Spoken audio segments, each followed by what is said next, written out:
जब भी जीवन में आपका वेक्टर क्वांटिटी से पाला पड़ जाए तो क्या करना है आपको, एक कोई सा भी एक डायरेक्शन पॉजिटिव या नेगेटिव मान लेना है।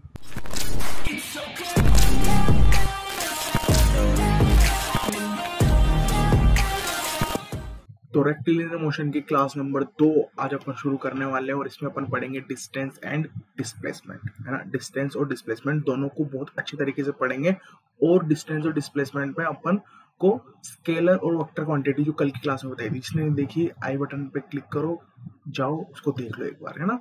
तो स्केलर और वेक्टर क्वांटिटीज जो मैंने कल बताई थी उसको और क्लियर कर देगा आज का ये लेक्चर, ठीक है ना। उसको और क्लियर कर देगा आज का ये लेक्चर। इस लेक्चर में सिर्फ थ्योरी होने वाली है। कल जो नेक्स्ट क्लास होगी उसमें मैं इससे रिलेटेड क्वेश्चंस कराऊंगा, कुछ बेहतरीन क्वेश्चन कराऊंगा, ठीक है ना। तो शुरू करते हैं डिस्टेंस से। डिस्टेंस क्या है? तो डिस्टेंस की अगर मैं बात करूँ ना, तो ए पॉइंट से बी पॉइंट तक जाने के लिए मैं जितने भी मैंने पाथ लेंथ कवर की, जितना भी रास्ता में चला ना, जितने भी कदम मैं चला, उन सारे कदम को जोड़ दूं तो सारी लंबाई निकल के आएगी ना, पूरा रास्ता, वही क्या होता है डिस्टेंस। क्या बोल दिया मैंने? मैं बोलना चाह रहा हूँ कि जो डिस्टेंस है ये है क्या, तो जो ए पॉइंट से अगर मैं चलता हूँ और कैसे भी रैंडम चलता हुआ किसी बी पॉइंट पे आ जाता हूँ, तो इस पूरे पाथ की लंबाई, है ना, इस पूरे पाथ की लंबाई, रियल जो पाथ में चला हूँ, रियल पाथ जो मैं चला हूँ उसको क्या बोलते हैं? पाथ लेंथ भी बोलते हैं, है ना। रियल पाथ लेंथ जो होगी इसको क्या बोलेंगे? डिस्टेंस, है ना। इसको क्या बोलेंगे अपन? डिस्टेंस, है ना। जो रियल पाथ लेंथ होती है, हकीकत में चला हुआ डिस्टेंस, हकीकत में चली हुई दूरी, वही क्या है? डिस्टेंस, है ना। इसको अपन पाथ लेंथ भी बोलते हैं। पाथ लेंथ की इसकी जो एसआई यूनिट है मीटर में। अब देखो यार, इसने बता तो दिया कि एसआई यूनिट क्या है? मीटर में, है ना। मगर आप इसको सेंटीमीटर वगैरह किसी में एक तरह से है तो लेंथ ही है ना, एक तरह से तो ये दूरी ही है ना, दूरी है ना ये।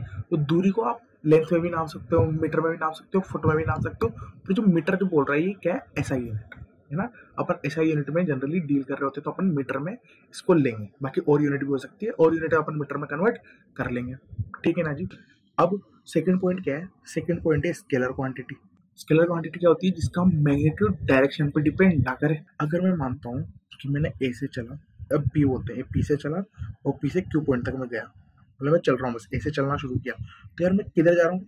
अभी मैं जा रहा हूँ पी से दूर, है ना। अवे जा रहा हूँ पी से दूर, पी से दूर जा रहा हूँ, पाथ लेंथ बढ़ रही है ना, रियल लेंथ तो बढ़ रही है ना। अगर मैं पी के पास आता हूँ, टूवर्ड्स पी आता हूँ, तब भी पाथ लेंथ तो बढ़ रही है। मैं पी तक आ रहा हूँ पर पाथ लेंथ तो बढ़ रही है, तो कहीं भी लेके जाऊँ तो पाथ लेंथ तो बढ़ रही है ना।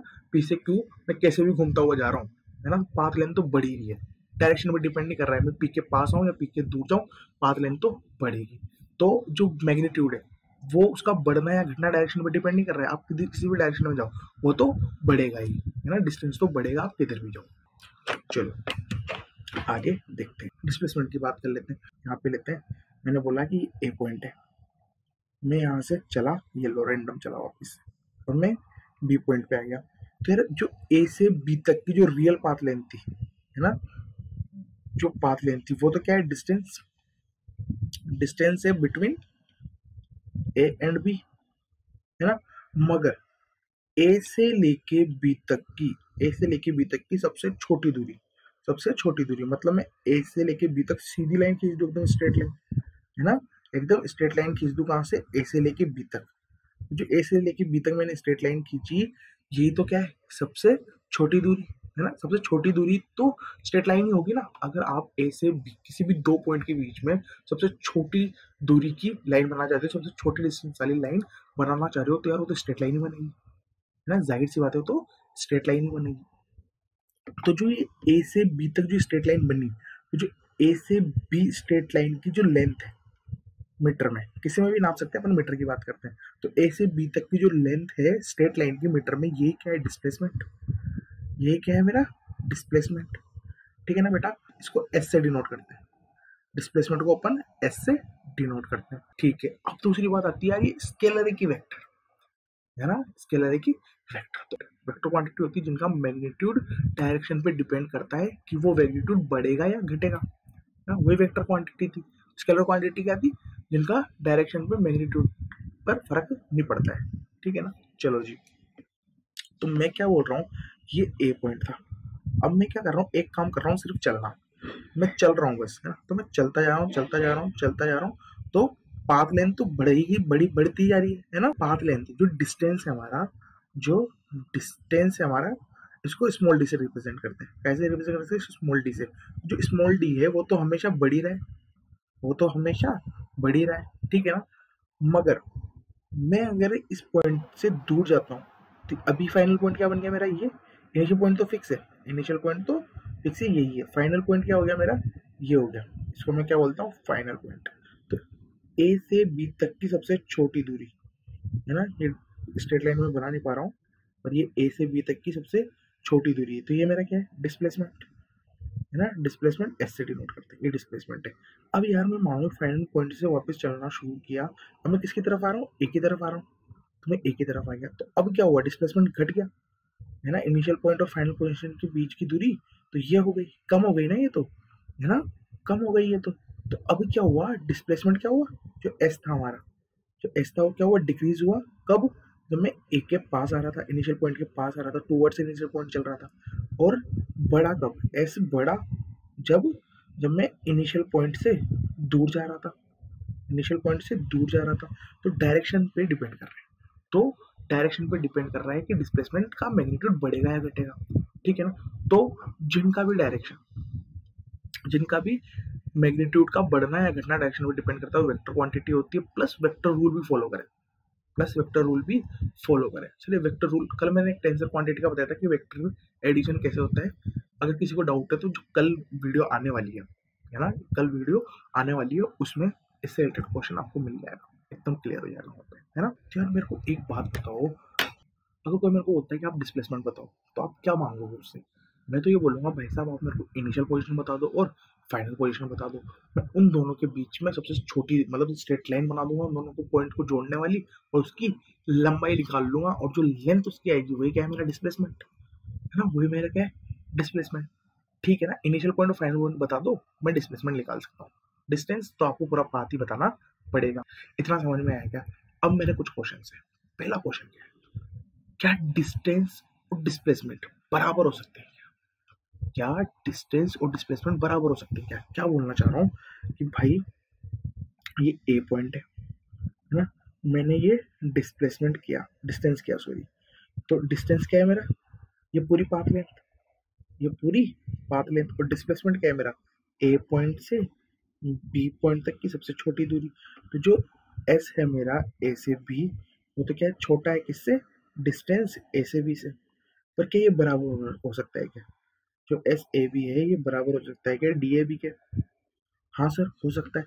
अगर मैं ए से चलूँ और सीधा ही बी पे चला जाऊँ स्ट्रेट लाइन में, तो यार अभी डिस्टेंस क्या है मेरा? यही है, और डिस्प्लेसमेंट भी क्या है मेरा? यही है, ठीक है ना। तो यहाँ पे क्या हुआ? जो डिस्प्लेसमेंट है ए से बी वो इक्वल हो गया किसके? डिस्टेंस ए से बी के, ठीक है ना। तो जो डिस्टेंस है और डिस्प्लेसमेंट है, डिस्टेंस और डिस्प्लेसमेंट बराबर आ सकते हैं। अब क्या डिस्टेंस कभी डिस्प्लेसमेंट से बड़ा हो सकता है? हाँ, बराबर और बड़ा तो हो ही सकता है। जो जो डिस्प्लेसमेंट है ए से बी, ये क्या हो सकता है? छोटा और बराबर, छोटा और बराबर हो सकता है किसके? डिस्प्लेसमेंट, डिस्टेंस के। जो डिस्प्लेसमेंट है मेरा वो छोटा और बराबर हो सकता है किसके? डिस्टेंस के, ठीक है ना। ये समझ में आया क्या? अब क्या डिस्टेंस कभी जीरो हो सकता है क्या? दूसरे क्वेश्चन पे आएंगे अपन, क्या डिस्टेंस कभी जीरो हो सकता है क्या, या डिस्प्लेसमेंट कभी जीरो हो सकता है क्या? चलो देखते हैं, ये भी हो सकता है क्या। क्या मैं ए पे था और मैं ए से चला, अब मैं इसको वापस जीरो करना चाह रहा हूँ, तो हो सकता है क्या? अब मैंने जैसे ही इस ए पॉइंट को छोड़ा, कुछ डिस्टेंस तो आ गया, कुछ डिस्टेंस का मैग्नीट्यूड तो आ गया। अब मैं किधर भी चलूंगा, इसके पास चलूंगा, इसी पे गोल गोल घूमता रहूंगा, तब भी डिस्टेंस तो बढ़ेगा, क्योंकि ये है क्या? एक्चुअल पाथ लेंथ है ना। जो हकीकत में हम जितनी दूरी चल रहे हैं वही तो क्या होता है? डिस्टेंस, वही क्या होता है? डिस्टेंस, ठीक है ना। अब बात करते हैं किसकी? डिस्प्लेसमेंट की। डिस्प्लेसमेंट में क्या है? मैं ए से चलूँ तो मेरे को क्या चाहिए होता है? डिस्प्लेसमेंट निकालने के लिए मेरे को इनिशियल पॉइंट चाहिए और फाइनल पॉइंट चाहिए, है ना। तो इनिशियल पॉइंट मैंने क्या मान लिया? ए, और फाइनल पॉइंट मान लिया मैंने बी। अब ए से बी के बीच की सबसे छोटी दूरी, यही क्या होता है? डिस्प्लेसमेंट, है ना। अब मुझे इसको जीरो करना है। अब मैं इसको जीरो करने के लिए मैं क्या कर सकता हूँ कि जो ए पॉइंट था, मैं यहाँ से चला और घूम फिर के मैं ए पर ही आ गया, यानी मैंने क्या करा, ए से चला, घूम फिर के मैं ए पे ही आ गया। तो ए पॉइंट क्या बन गया मेरा, बी। तो जो इनिशियल पॉइंट था, ए क्या है मेरा इनिशियल पॉइंट और बी क्या है मेरा फाइनल पॉइंट। तो इन दोनों के बीच की दूरी क्या हो गई, जीरो हो गई। इन दोनों के बीच की दूरी क्या हो गई, जीरो हो गई, है ना। तो मैं क्या बोल सकता हूँ, जो डिस्प्लेसमेंट है, जो डिस्प्लेसमेंट है वो जीरो हो सकता है, मगर डिस्टेंस कभी जीरो नहीं हो सकती। अब एक नई चीज आती है, डायरेक्शन। तो क्या, जब भी जीवन में आपका वेक्टर क्वांटिटी से पाला पड़ जाए तो क्या करना है आपको, एक कोई सा भी एक डायरेक्शन पॉजिटिव या नेगेटिव मान लेना है। कोई सा भी एक डायरेक्शन, आप इधर पॉजिटिव मान लो, या इधर पॉजिटिव मान लो, या ऊपर पॉजिटिव मान लो, या नीचे नेगेटिव मान लो, नीचे पॉजिटिव मान लो। कोई सा भी एक डायरेक्शन, अगर मैं हॉरिजॉन्टल की बात करता हूँ तो कोई सा भी एक डायरेक्शन में पॉजिटिव मान लूंगा, उसके ऑपोजिट वाले को क्या हो जाएगा, नेगेटिव।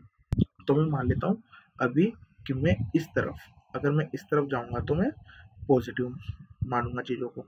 तो अब मैंने क्या बोला कि एक ऑब्जेक्ट है ए पे, वो जा रहा है बी की तरफ, है ना, कैसे भी जा सकता है वो, जरूरी नहीं स्ट्रेट लाइन में जाए, कैसे भी जा रहा है। तो डिस्प्लेसमेंट क्या होगा, ए से बी तक की सबसे छोटी दूरी, ए से लेके बी तक की मैं क्या करूँ, स्ट्रेट लाइन ड्रॉ कर दूँ। तो जो ए से बी तक का डिस्प्लेसमेंट है वो एस ए बी मान लिया मैंने, ठीक है ना, ये आ गया पॉजिटिव, या मैं इसको मान लेता हूँ एक्स, ये पॉजिटिव है, ठीक है ना। अब बंदा ए पे था, फिर उसके बाद वो वापस चला, वो किधर चला गया, इधर, ठीक है ना। अब मैं, ये क्या बन गया, बी पॉइंट ये बन गया मेरा, पहले यहाँ पे था, बी पॉइंट यहाँ पे रुका था, मैंने वापस चलना शुरू किया और मैं इस वाले पॉइंट पे पहुंच गया, मेरा बी बन गया। बी की जगह इसको सी बोल देते हैं, कंफ्यूज नहीं होना है, येलो सी बन गया। तो ए से लेके सी तक के बीच की सबसे छोटी दूरी, येलो जी, तो ये क्या है, एस ए सी। मगर अब मेरे को एस ए सी क्या लेना पड़ेगा, नेगेटिव, क्योंकि मैंने क्या माना था, इस तरफ पॉजिटिव माना था, इस तरफ मैंने पॉजिटिव माना था। यहाँ पे देखो, है ना, यहाँ पे देखो क्वेश्चन क्या है, क्वेश्चन ये है कि ए से बी का distance S A B plus S A C निकालो, ये क्वेश्चन है क्या, S A B plus S A C निकालो। तो ये कैसे निकालूंगा मैं, एस ए बी की वैल्यू क्या है, प्लस एक्स, और एस एस जो ए सी है, एस ए सी, इसको मैंने क्या मान लिया, वाई मान लिया, वाई। तो एस ए सी की वैल्यू है तो वाई, मगर डायरेक्शन क्या है, नेगेटिव। तो आंसर क्या आएगा, एक्स माइनस वाई। यहाँ पे ये बहुत ही बेहतरीन चीज है ना, सब्ट्रैक्ट करना पड़ता है, डायरेक्शन का ध्यान रखना पड़ता है वेक्टर क्वांटिटीज, है ना। वेक्टर क्वांटिटीज में डायरेक्शन का ध्यान रखना पड़ता है। अगर आप डायरेक्शन मखा दिए तो वही जीरो है ना। बच्चे बहुत गलतियां करते हैं, बहुत ज्यादा। आपको ये गलती करनी नहीं है, ठीक है ना। ऐसी गलतियां बहुत करेंगे और अपन को नहीं करनी है, अपन नहीं करेंगे गलती, बिल्कुल ध्यान में बिठा लो दिमाग के अंदर कि ये गलती मेरे को करनी ही नहीं है, ठीक है ना। यार ये चीजें ना कल के क्वेश्चनों में बिल्कुल क्लियर हो जाएगी, कल का लेक्चर जरूर देखना। आज की क्लास यहाँ पर ही अपन खत्म करते हैं, कैरी ऑन करेंगे नेक्स्ट क्लास में, और नेक्स्ट क्लास में आपको बहुत ही बेहतरीन क्वेश्चन मिलने वाले हैं, मजे आ जाएंगे।